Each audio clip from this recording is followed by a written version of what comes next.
I hate this type of waifu so much. Wasn't nearly enough blood to satisfy my needs. Now, go get some more for me. Nah, she gonna have to go thirsty. Knight, come on, man. No! The bug waifu is... I don't care how big they make them tickle biggies. I don't care if it's nice. I don't care if it's thicker than Megan Thee Stallion in her Yorichi cosplay. I don't go.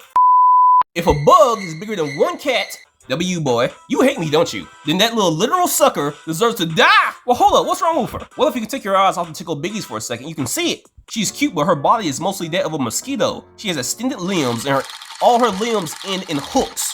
Plus, she's described to have her biceps and shins covered in long bristles and stripped akin to a hornet's. But she's also considered to have a curvaceous figure. And she can literally suck you dry, literally. Bro, that's not good. Knight, do you not see those lips? The Gluck Gluck 9000 is strong with this one. I can feel it in the force. Do not bring the force into this, you horny bastard. If you want a Gluck Gluck 9000 and nothing else, there are plenty of fat chicks in the world who are pretty cute and horny, who can literally suck the life out of you like your extra sugary drink. It will definitely take you to heaven, but it won't kill you. Unlike this 8 foot tall mosquito woman, and yes, she is 8 foot tall, above 8 foot tall exactly, with no hands, no feet, who can suck you drier than a raisin. Okay, that last part sounds great, not gonna lie. Shut up! And stay focused, men. She's over 8 foot tall, and she flies around with a swarm of mosquitoes that also can apparently suck you off. Really? How's that feel? Oh, it probably feels amazing. Look at the dead bodies, you idiot, they're dead. Dead and happy though? Boy, she also kills animals. That evil bitch! There we go. Now just a little bit more pros for Mosquito Girl. She did actually low-key survive the legendary... Apparently in this moment, the only thing that was destroyed was her blood sac. And apparently later in the story, in the Neo Heroes saga and the Neo Heroes introduction arc, working at some type of restaurant called House of Takoyaki, with her arms and legs replaced by robotic limbs. This woman literally got smacked out of her once and immediately put the fries in the bag. Like one smack and she winds up in the kitchen in an apron. Main point is, robotic limbs are better than mosquito limbs, and there's no real guarantee she's coming back as a villain in the story. And just voice made it sound like she would personally suck the life out of you when that clearly isn't the case. And the reason I think this is because Genos explained her method of operations like this. I see. You make the mosquitoes suck the blood, and then take it all for yourself. You must be controlling each one by using some sort of signal. That would explain their mysterious behavior. So if I were to get rid of you, their leader, would the swarm disperse as well?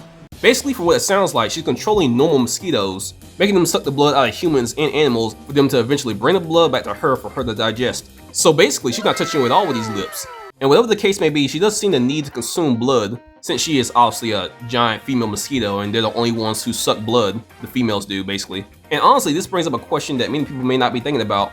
Mosquitoes, or at least female mosquitoes, suck blood for reproduction. Say what now? She is a mutant mosquito, however, so that may not be the cause for her drinking blood, besides the fact she may need it for survival. Oh, thank God. Also, I have to mention that the mosquitoes that she controls may carry diseases, and if they don't kill you, considering the amount of mosquitoes she uses in a swarm, which is, well, a lot, she's very likely to infect you with diseases like malaria. And malaria can be a serious fatal disease, and the disease is usually caused by parasites transmitted by female mosquitoes, so yeah.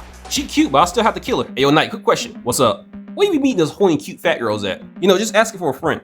What do you think? It's not the gym. That's what they mean when they say they have the meat? Yeah, man. We all know what women would do for money. But viewers, have you seen what the fat chick would do for some extra fries and an extra thick bird? Hell, I'm about to find out. Go ahead. Won't be the first time in the world that cat was on the menu. The general idea for the bug waifu is a pretty simple concept. The bug waifu simply is a half woman, half bug. However, for me at least, this does not make the bug waifu appealing. And that's because I know for certain that a woman can bug you just as much as a bug could. Adding the two together would not make it better, it would make it worse. For one, the bug waifu would be human size or bigger. And a bug at a human size would be a lot stronger than an average man. And ant in its normal size can pick up 10 to 50 times of its normal body weight. In other words, viewer, she's doing whatever she wants with you.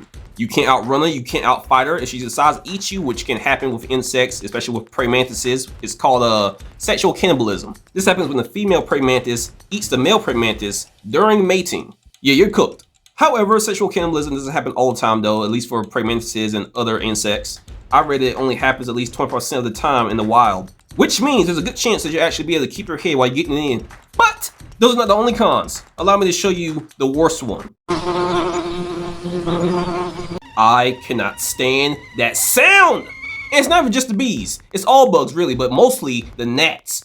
You ever been doing something and a gnat just comes close to your ear and starts buzzing and you hear all of it like it's like right inside your ear and then you end up smacking yourself because you're trying to kill it? That's why I hate them. And theoretically speaking, there should be a lot of them, because bugs always come in numbers and never come alone. And just think about that scenario for a second, because my question is, in that scenario, who's feeding all you bitches? I'm just imagining to myself 1,000 bug women, over 1,000 or more likely more, coming into my house uninvited, buzzing around, eating my freshly made food, the crumbs on the ground, the trash, even the cat. Hey, leave me out of this. And then going into my restroom, taking the fast dump of their life, and then probably eating that too. Nah, this ain't it. The bug waifu is just a trashy woman with superpowers. And honestly, anime and fiction makes this waifu no better, because you have waifus in anime that look like, well, bugs, who are evil. Then you have some in fiction that look a little creepy, but you know, a little bit normal at first. You know, she's wearing a maid outfit, she looks a little, proper at least. You know, she doesn't look like she'll immediately kill you. At least, not like the last one I showed. But little do you know, this is only her first form.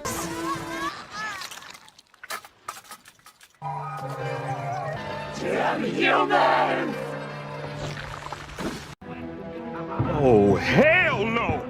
And then of course there's Pito from Hunter x Hunter, who's a chimera ant. Most people don't even know if this character is a male or female, and the creator, Togashi, basically made it ambiguous, so no one really knows. But to be honest, it doesn't really even matter, because this, more or less, is a monster. Matter of fact, the first thing this thing did after being born was beheaded one of the strongest hunters in the series so far. If you've seen the series and you've seen this arc, you already know. She off-screen Kai. And I mean, one second he was alive and fighting with one arm, and the next second his head was in her lap. And I'm honestly glad they made her gender ambiguous, because it makes the character scarier. The chimera ants are more or less mutated monsters. They're not meant to be taken lightly. If she was made officially female and given more curves, I kind of think she would be taken less seriously, if I'm honest. Now, those are just a few that I have to mention right off the top of my head. There are better ones, but albeit they're not that much better. Like this one that I found from this manga called The Top Dungeon Farmer, and this manga can also apparently be read in webtoons. And this obvious bee waifu is called Queen Poisonous Honeybee. Now, first con, obviously, she's poisonous. First pro, she's cute, but funny enough, she's only a few months old. And to make it worse, she already has 2 kids. Hey, don't look at me, I didn't write the story. But now that I think about it, this does bring up the question of how old would the bug waifu be in a realistic scenario. I read myself that the average lifespan for a honeybee was around a few weeks to a few months. And the worker honeybees, which are female, their lifespans are even shorter. They range from around 4 to 6 weeks. So this could mean, if we look at this realistically, that the bee waifu could, well, if she's not mutated at least, and she's just a normal bug waifu and nothing else, she would only realistically live only a couple years, if that. But now this does depend on certain things like the species, the sex, the role within the colony. It all depends. It could live longer or shorter depending on the scenario. Either way, despite her cons, honeybee has to be the safest one on this list. I still wouldn't say smash though, but more likely head pats for sure. Apparently she's never even used her poison stinger for self-defense, so she won't kill you, but she could. And she's really young, with kids. I kind of want to avoid that baby mama drama if you ask me. Either way, moving on. Last one, and honestly I'm not even sure if this is the best one. Lady Dimitrescu's daughters from Resident Evil Village.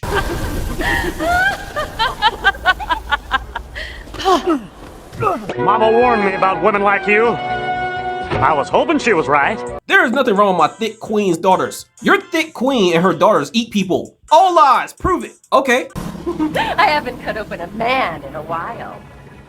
Let me string you up, slice your jugular, and just watch. Take it alive, dead, which would you prefer? Mother said stale, but I think you're delicious. I take offense to that stale comment, I'm not gonna lie. For all you who haven't played the game, you don't know. These women may be hot and golf-like, but they are also flies! Let me explain. Lady Dimitrescu's daughters are named Bella, Daniela, and Cassandra, and they were originally normal human women who served Countess Dimitrescu as servants in her castle.